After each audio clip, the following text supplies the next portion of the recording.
अगर एक lone pair तो बॉन्ड एंगल हमेशा चेंज होगा, कभी फिक्स रहेगा नहीं, जितना पहले था उतना कभी नहीं रहेगा। जैसे यहाँ हुआ, आपको लगा सब 90 डिग्री है, या ये वाला 180, ये वाला 180, दो 180 है, एंड कोई 90 नहीं है, कोई 180 नहीं है। लेकिन अगर दो लोन पेयर है और अपोजिट है तो बॉन्ड एंगल पे कोई फर्क नहीं पड़ता। अपोजिट नहीं है, एक साथ है, जैसे वाटर में एक साथ थे, वाटर में एक साथ थे, तो वहां पे क्या होगा, वहां पे फर्क पड़ेगा भाई।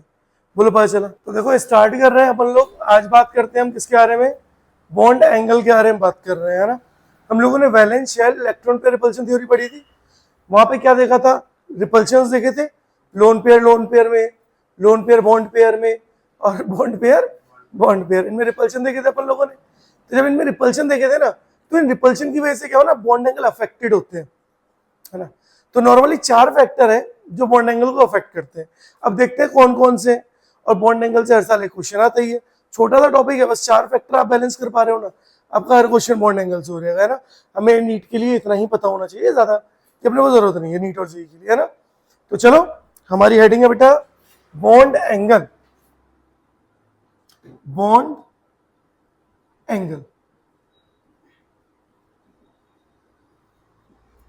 जब भी हम बॉन्ड एंगल की बात करते हैं तो आपने सबसे पहले, जब हम स्टार्ट किया था हम लोगों ने इनऑर्गेनिक केमिस्ट्री, तो सबसे पहले हम बात करते थे किसके बारे में, हाइब्रिडाइजेशन के बारे में। और हाइब्रिडाइजेशन में हमने क्या देखा था, जितनी ज्यादा परसेंटेज एस करेक्टर होगा उतना बॉन्ड एंगल क्या होगा, ज्यादा होगा, यही देखा था। तो चलो सबसे पहले हम क्या फैक्टर देख रहे हैं, सबसे पहला फैक्टर देख रहे हैं percentage S character, percentage S character. तो हाइब्रिडाइजेशन यूज कर रहे हैं। जब भी हम बॉन्ड एंगल की बात करते हैं तो बॉन्ड एंगल में सबसे पहले हम क्या देखते हैं, परसेंटेज एस करेक्टर देखते हैं, ठीक है। अब देखो परसेंटेज एस करेक्टर में मैं एक एग्जांपल ले रहा हूं, जरा ध्यान से देखना। मैंने बोला sp hybridisation, sp2 hybridisation, sp3 hybridisation, 3 ही ले रहे हैं, ज्यादा नहीं ले रहे, है ना। अब देखो sp हाइब्रिडाइजेशन में परसेंटेज एस करेक्टर कितना है, sp हाइब्रिडाइजेशन में परसेंटेज एस करेक्टर कितना है, 50% एस और 50% पी है, तो कितना परसेंट है, 50% है परसेंटेज एस करेक्टर। अच्छा sp2 में कितना है, देखो 33.34% और sp3 में कितना है, 25% है ना।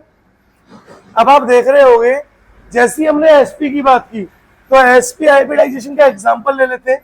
मैंने sp हाइब्रिडाइजेशन का एग्जांपल ले रहा हूं मैं BeF2, और BeF2 हम कैसे बनाते थे, बी फ्लोरीन और fluorine.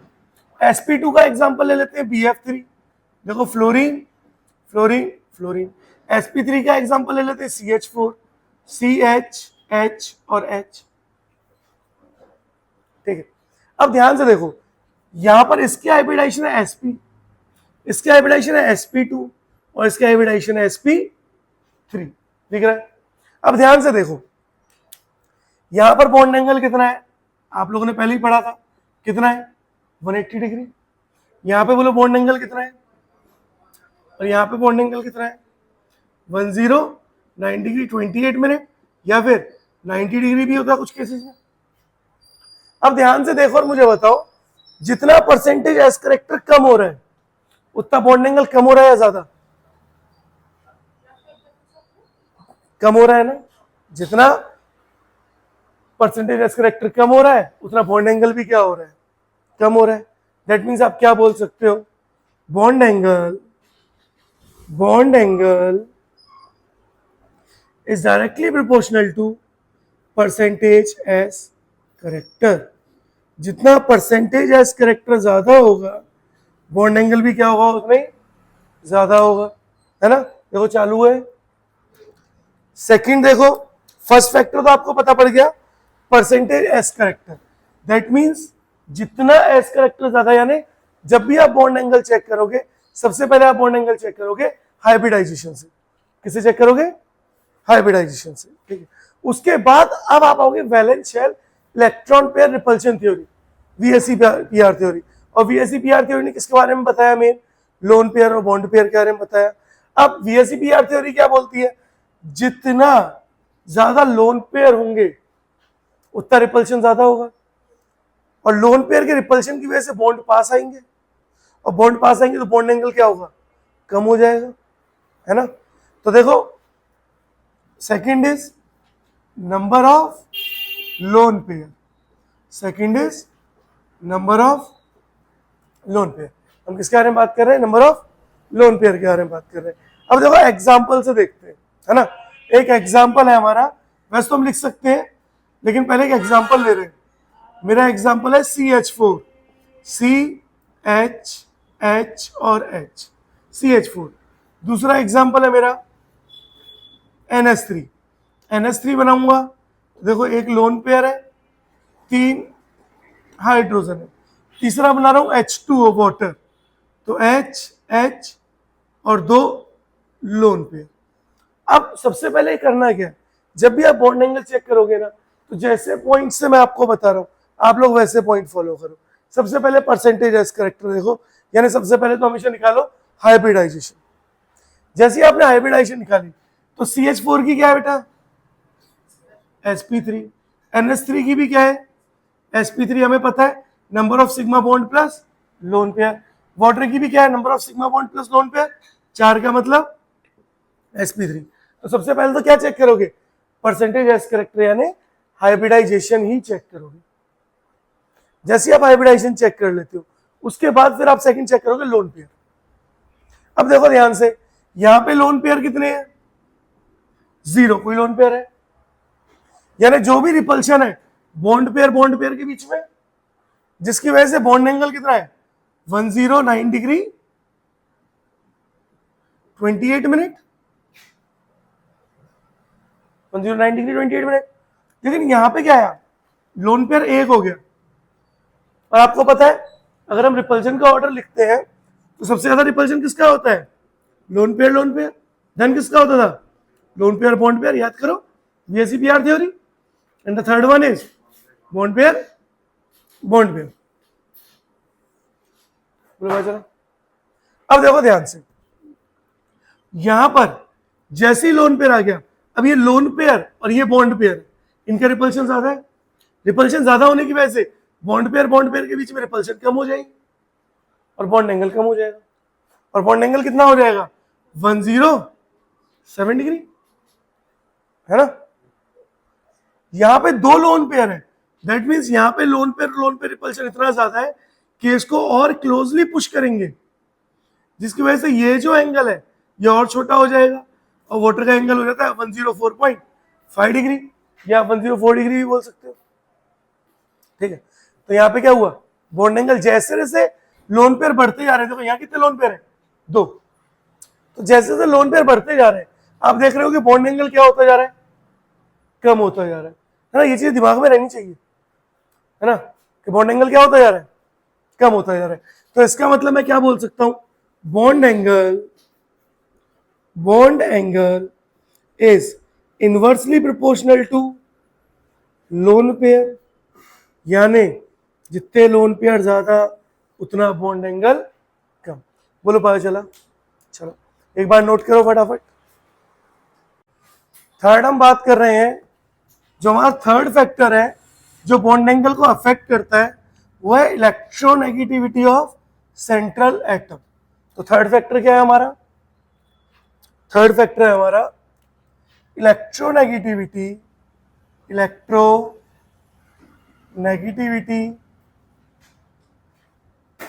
Of central atom, central atom की इलेक्ट्रोनेगेटिविटी। अब देखो जितना सेंट्रल एटम ज्यादा इलेक्ट्रोनेगेटिव होगा उतनी उसकी इलेक्ट्रॉन डेंसिटी क्या होती है, ज्यादा होती है। जितनी इलेक्ट्रॉन डेंसिटी ज्यादा होगी उतना ही क्या होगा, रिपल्शन ज्यादा होगा, और जितना रिपल्शन ज्यादा होगा बॉन्ड एंगल क्या होगा, ज्यादा हो जाएगा, ठीक है। तो देखो एग्जाम्पल के थ्रू लिख रहे हैं, उसके बाद उस बात को लिखते हैं। एग्जाम्पल है, जैसे मैंने बोला NCl3, मैंने बोला PCl3, मैंने बोला AsCl3, मैंने बोला SbCl3। अब सबसे पहले तो क्या चेक करोगे, सबसे पहले आप हाइब्रिडाइजेशन चेक करोगे। सबकी हाइब्रिडाइजेशन क्या होगी, sp3 sp3 sp3 sp3, सबकी हाइब्रिडाइजेशन क्या हुई? sp3। अब आप चेक क्या करोगे? Lone pair. First hybridisation check कर रहे हैं, सेकंड ये चेक कर रहे हैं, लोन पेयर। जैसे आप लोन पेयर चेक करोगे तो देखो सब नाइट्रोजन फैमिली के और सबने 3-3 बॉन्ड बनाए। इसका मतलब एक एक लोन पेयर क्या होगा? उनके पास होगा, ऑब्वियस है। तो लोन पेयर कितने हो गए सबके पास? 1 1 1 1। अब जब सबके पास लोन पेयर भी बराबर है, हाइब्रिडाइजेशन भी सेम है, तब हम किस पे आएंगे? इलेक्ट्रोनेगेटिविटी ऑफ सेंट्रल एटम पे। अब सेंट्रल एटम कौन है? यहाँ पर नाइट्रोजन, यहाँ फॉस्फोरस, यहाँ आर्सेनिक और यहाँ पे Sb। What is Sb? Antimony. Antimony है। अब जैसे जैसे आप डाउन द ग्रुप जाते हो, आपको पता है इलेक्ट्रोनेगेटिविटी क्या होती है? डिक्रीज होती है। और इलेक्ट्रोनेगेटिविटी डिक्रीज होती है मतलब बॉन्ड एंगल कम होगा, है ना? इसका मतलब जैसे आप लेफ्ट टू राइट जाओगे, यानी हम लिख सकते हैं इलेक्ट्रोनेगेटिविटी या bond angle is directly proportional to electronegativity of central atom.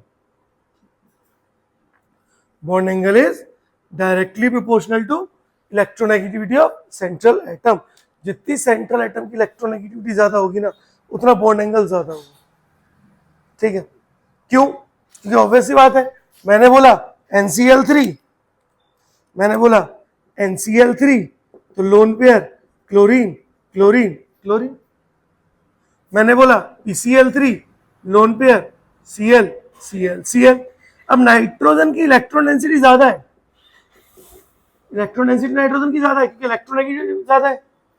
Phosphorus की भी इलेक्ट्रॉन डेंसिटी ज्यादा है, इलेक्ट्रोनेगेटिविटी ज्यादा है। समझ पा रहे हो? अब इलेक्ट्रॉन डेंसिटी की होने की वजह से, ज्यादा होने की वजह से क्या होगा? रिपल्शन बढ़ जाएगा, और रिपल्शन बढ़ने की वजह से ये इसको रिपेल करेगा, इसको रिपेल करेगा, दूर जाएंगे और बॉन्ड एंगल बढ़ जाता है। तो बॉन्ड एंगल का ऑर्डर क्या होगा? सबसे ज्यादा बॉन्ड एंगल किसका? NCl3, then PCl3, then AsCl3 and then SbCl3। ठीक है? लास्ट, जो लास्ट पॉइंट है जो आपको देखना है वो है आपका साइज ऑफ टर्मिनल एटम। तो हम लोग थर्ड फोर्थ बात कर रहे हैं, लास्ट। अब इनको इन्हीं ऑर्डर में देखना, इनको इन्हीं ऑर्डर में देखना। सबसे पहले हाइब्रिडाइजेशन देखना, यानी परसेंटेज एज करेक्टर, देन फिर लोन पेयर देखना, देन फिर इलेक्ट्रोनेगेटिविटी ऑफ सेंट्रल एटम, और अब last size of terminal atom. Size of terminal atoms, size of terminal atoms. अच्छा, टर्मिनल एटम कौन है? एक तो सेंट्रल एटम होता है, उसको छोड़ के बाकी एटम कैसे एटम होते हैं? टर्मिनल एटम होते हैं। अब आप खुद से सोच के बताओ, एक एग्जांपल के थ्रू लूं क्या, ताकि हमें पता पड़ जाए। मैंने बोला OCl2। अब OCl2 मैं ऐसे बना रहा हूं, ऑक्सीजन के पास 2 लोन पेयर और 2 क्लोरीन, OBr2 OBr2 तो Br और मैंने लिया OI2 आयोडीन और आयोडीन। देख रहा है? अब ध्यान से देखो, साइज ऑफ टर्मिनल एटम की बात कर रहे हैं। क्लोरीन ब्रोमीन आयोडीन में से किसका साइज बड़ा? आयोडीन का बड़ा। यानी अगर क्लोरीन का साइज ये है तो ब्रोमीन का साइज ये होगा और आयोडीन का साइज ये होगा। बोलो किस में रिपल्शन ज्यादा होगा? आयोडीन में। ज्यादा साइज बड़ा है तो ज्यादा बड़ा साइज है तो ज्यादा पास है तो रिपल ज्यादा करेंगे, और रिपल्शन ज्यादा होगा तो बॉन्ड एंगल भी क्या होगा? बड़ा होगा, और बॉन्ड एंगल क्या होगा? ये होगा। अब फिर से सारी चीज चेक करो। सबसे पहले हाइब्रिडाइजेशन, सबकी hybridisation sp3 sp3 sp3, then loan pair, सब में lone pair 2 2 2, then electronegativity of central atom, सब में सेंट्रल एटम सेम है। अब किस पे है? साइज ऑफ टर्मिनल एटम पर। लेकिन यहां पर भी एक हैक है, देखो, अगर टर्मिनल एटम फ्लोरीन है, ये आपने नोट कर लिया है ना? हाँ, अगर टर्मिनल एटम बेटा फ्लोरीन है तो क्या होगा वो देखो। इफ टर्म, ये अलग पॉइंट नहीं है, इसी के अंदर है। इफ टर्मिनल एटम, यहीं पे लिख रहे हैं, इफ टर्मिनल एटम, पहले यहां पे इसका ये लिख दे, bond angle, bond angle is directly proportional to size of terminal atom. Bond angle is directly proportional to size of terminal atom. ठीक है, अब देखो ध्यान से, if terminal atom is fluorine, अगर टर्मिनल एटम फ्लोरीन है तो फिर बॉन्ड एंगल, अगर फ्लोरीन दिया हुआ है तो bond angle is inversely proportional to, यानी अब हम इलेक्ट्रोनेगेटिविटी की बात करेंगे, है ना। If terminal atom is fluorine then check electronegativity of terminal atom, तो आप टर्मिनल एटम की इलेक्ट्रोनेगेटिविटी चेक करोगे, ठीक है। और अब जो बॉन्ड एंगल होगा वो क्या हो जाएगा, इनवर्सली प्रोपोर्शनल हो जाएगा electronegativity of terminal atom, bond angle inversely proportional हो जाएगा इलेक्ट्रोनेगेटिविटी ऑफ टर्मिनल एटम की, ठीक है। अब एग्जांपल ले लेते हैं, देखो एग्जांपल है OF2, OF2 मैंने बनाया फ्लोरीन, फ्लोरीन, देखो दो लोन पेयर आ गए। ऐसे मैंने एग्जांपल लिया OH2, यानी H2O वाटर, देखो। अब नॉर्मली हम क्या देखते हैं, साइज देखते हैं, लेकिन अब यहां पर क्या देखोगे आप, इलेक्ट्रोनेगेटिविटी देखोगे। और अब बताओ, सबसे पहले तो बॉन्ड एंगल ही चेक करोगे, सबसे पहले क्या चेक करना है, बॉन्ड एंगल चेक करना है, तो सबसे पहले हाइब्रिडाइजेशन, देखो सेम है, लोन पेयर सेम है, electronegativity of central atom same है, लेकिन अब फ्लोरीन दिया हुआ है, तो फ्लोरीन दिया तो हम क्या कॉन्सेप्ट देखेंगे, इलेक्ट्रोनेगेटिविटी का कॉन्सेप्ट देखेंगे, जिसकी इलेक्ट्रोनेगेटिविटी ज्यादा उसका बॉन्ड एंगल कम, तो इसका मतलब ऑर्डर क्या हो जाएगा, ये ऑर्डर हो जाएगा, बस इतना ही देखना है, पता चला। एक इंपॉर्टेंट पॉइंट जो याद रखना है, नोट डाल के लिख रहा हूं,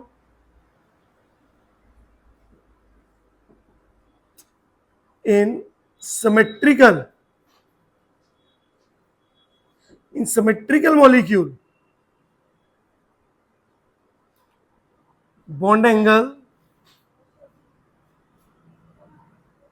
are always same, हमेशा बॉन्ड एंगल क्या होते हैं, अगर मॉलिक्यूल सिमेट्रिकल तो बॉन्ड एंगल क्या होंगे, हमेशा सेम होंगे। सिमेट्रिकल मॉलिक्यूल क्या होता है, सिमेट्रिकल मॉलिक्यूल क्या होता है, सिमेट्रिकल मॉलिक्यूल क्या होता है, जिसके पास नो लोन पेयर, जिसके पास कोई लोन पेयर नहीं होता, एंड फिक्स्ड शेप होता है, उसका शेप फिक्स्ड है और उसके पास कोई लोन पेयर नहीं है। जैसे एक एग्जांपल ले, मेरा एग्जांपल है BF3,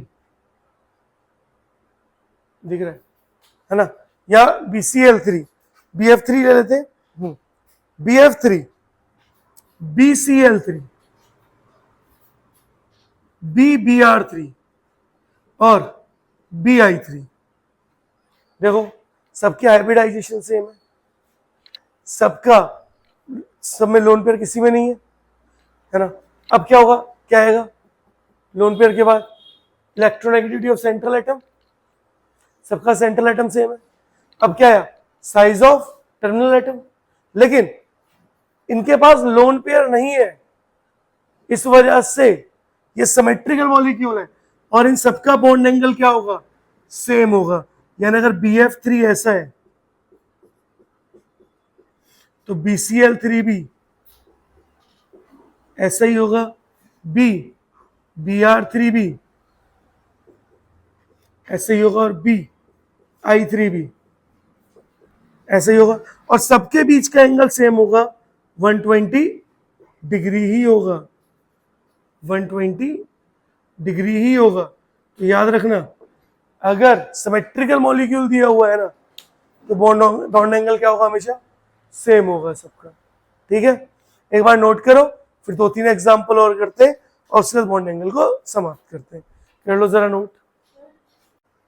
एक क्वेश्चन और है, देखो एक क्वेश्चन और देखते हैं, और उस क्वेश्चन को देख करके फिर एक क्वेश्चन मैं आप लोगों को दूंगा, उसको आप लोग करो, है ना। देखो क्वेश्चन है, क्वेश्चन नंबर फर्स्ट, मैंने बोला CCl4 SiCl4 GeCl4। अब देखो यहां पर ध्यान से देखना, यहां पर हाइब्रिडाइजेशन क्या है, सेम है, sp3, लोन पेयर नहीं है ना, तो लोन पेयर नहीं है। अब हम इसको सिमेट्रिक मॉलिक्यूल क्या है, अभी हमने लिखा, जिसके लोन पेयर नहीं है, फिक्स शेप है, एंड ऐसे लिखो, एंड सेम हाइब्रिडाइजेशन,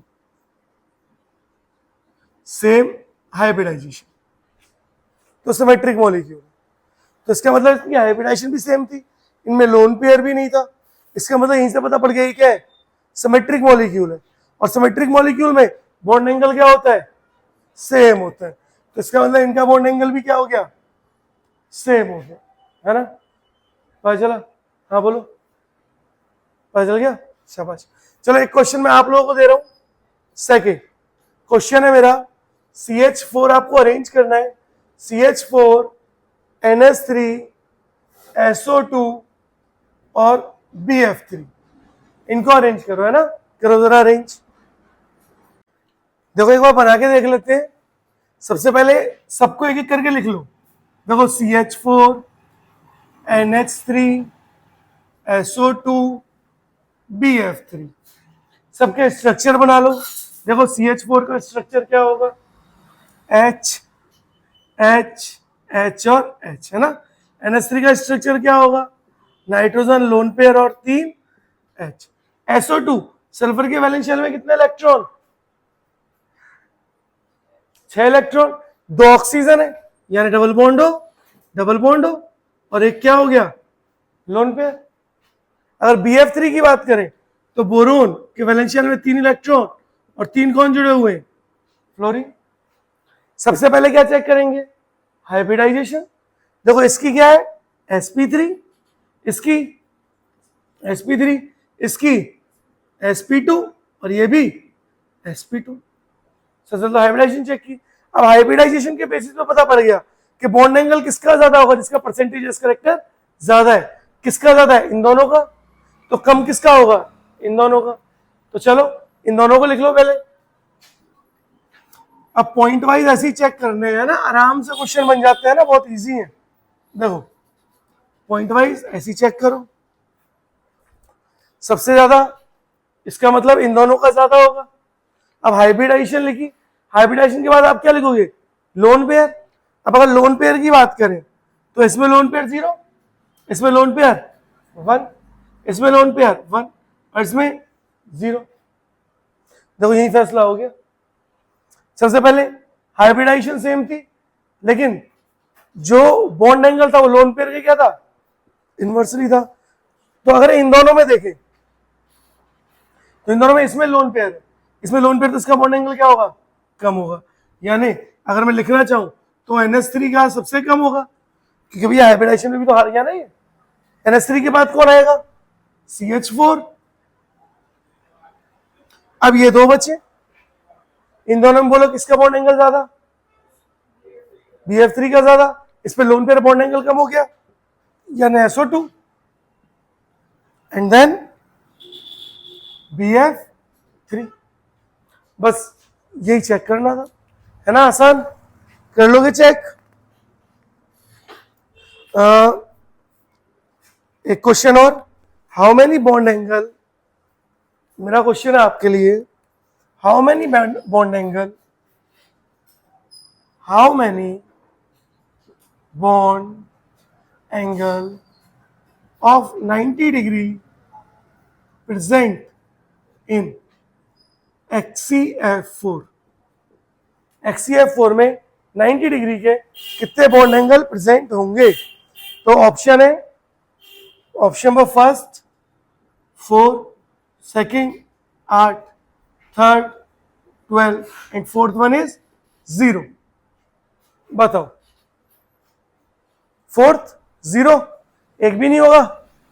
और कोई ऑप्शन है? अभी तुम 4 कह रहे थे। अच्छा 4 बता रहे थे। अच्छा चलो बोलो।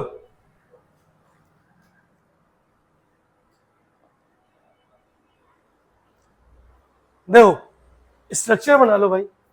ज़ेनॉन के वैलेंस शेल में कितने इलेक्ट्रॉन? 8। 8 में से 4 कौन है? फ्लोरीन। और 2 कौन है? Lone pair. तो कितने हो गए? 6। 6 का मतलब हाइब्रिडाइजेशन sp3d। sp3d में जब भी हम sp3d की बात करते हैं d2 sp3d2 6 है ना, sp3d2। जब भी sp3d2 की बात करते हैं तो लोन पेयर कहां पे रखते हैं? हाँ एक्सियल पर। तो इसका मतलब एक्सी लोन पेयर कहां है? एक्सियल पर। और 4 फ्लोरीन कहां है? इक्वेटोरियल पे। और चारों फ्लोरीन के बीच में कितना कितना एंगल? 90 डिग्री का एंगल। तो कितना हुआ? 4। एक और दूं? चलो अगला क्वेश्चन है, how many bond angle of 90 degree, how many bond angle of 90 degree are present in IF5। किसमें बताना है? IF5 में। तो मेरा क्वेश्चन है, how many bond angle of 90 degree present in IF5। IF5 में कितने होंगे? फिर से option number 1 is 4, option number second is 8, option number third is 12 and option number fourth is 0। बताओ स्ट्रक्चर बनाओ। देखो स्ट्रक्चर बनाओ और बना के बताओ। देखो स्ट्रक्चर बना लो एक बार। आयोडीन के वैलेंस शेल में कितने इलेक्ट्रॉन? 7। 7 में से 5 कौन है? फ्लोरीन। 4 और एक लोन पेयर। हाइब्रिडाइजेशन क्या हुई? sp3d2 sp3d2। अब आप आयोडीन बनाओ। आयोडीन वैलेंस शेल में मतलब एक तो लोन पेयर है जो एक्सियल पोजीशन पे होगा, बाकी सारे फ्लोरीन इक्वेटोरियल, और एक फ्लोरीन कहां होगा? एक्सियल पर।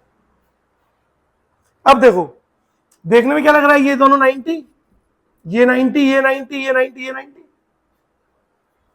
लेकिन इस एक लोन पेयर की वजह से सारे बॉन्ड एंगल चेंज हो जाएंगे। यानी ये अरेंज था कुछ ऐसे। एक और मार्कर कहां है? एक सेकेंड। ये कुछ अरेंज थे ऐसे,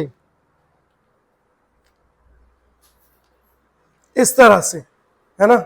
ऐसे ऐसे अरेंज थे, ऐसे अरेंज थे। अभी लोन पेयर नीचे है ना, ये लोन पेयर है, ये वाला रेड वाला, ये लोन पेयर है। अभी मैं लोन पेयर को हटा रहा हूं। लोन पेयर को हटाया तो ये मॉलिक्यूल कैसे अरेंज है? ऐसे ऐसे अरेंज है। तो बॉन्ड एंगल कितना कितना होगा? देखो 1 90, 2 90, 3 90 और 4 90।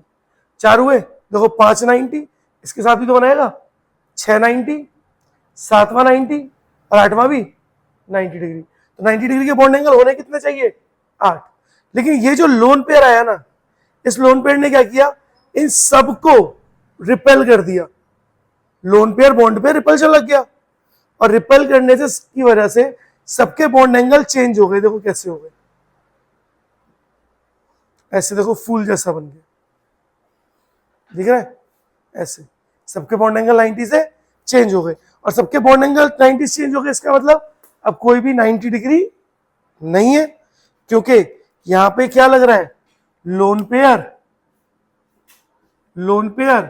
बॉन्ड पेयर रिपल्शन, और उसकी वजह से इन बाकियों में क्या लगा? Bond pair repulsion. और इसी रिपल्शन की वजह से क्या हुआ? कोई भी बॉन्ड एंगल 90 डिग्री का नहीं रहा। That means option number 4 is the answer. बोलो पता चला? अरे बोलो। हाँ सेम उसी तरह से और भी मॉलिक्यूल देखो, एक सिंपल सा तरीका बताता हूँ। अगर एक लोन पेयर तो बॉन्ड एंगल हमेशा चेंज होगा, कभी फिक्स रहेगा नहीं। जितना पहले था उतना कभी नहीं रहेगा। जैसा यहाँ हुआ, आपको लगा सब 90 डिग्री है, या ये वाला 180, ये वाला 180, दो 180 है, एंड कोई 90 नहीं है, कोई 180 नहीं है। लेकिन अगर दो लोन पेयर है और अपोजिट है तो बॉन्ड एंगल पे कोई फर्क नहीं पड़ता। अपोजिट नहीं है, एक साथ है, जैसे वाटर में एक साथ थे, वाटर में एक साथ थे, तो वहां पे क्या होगा, वहां पे फर्क पड़ेगा भाई। बोलो पता चला। तो बस यही था बॉन्ड एंगल, आज के लिए इतना ही, है ना, कर लो नोट।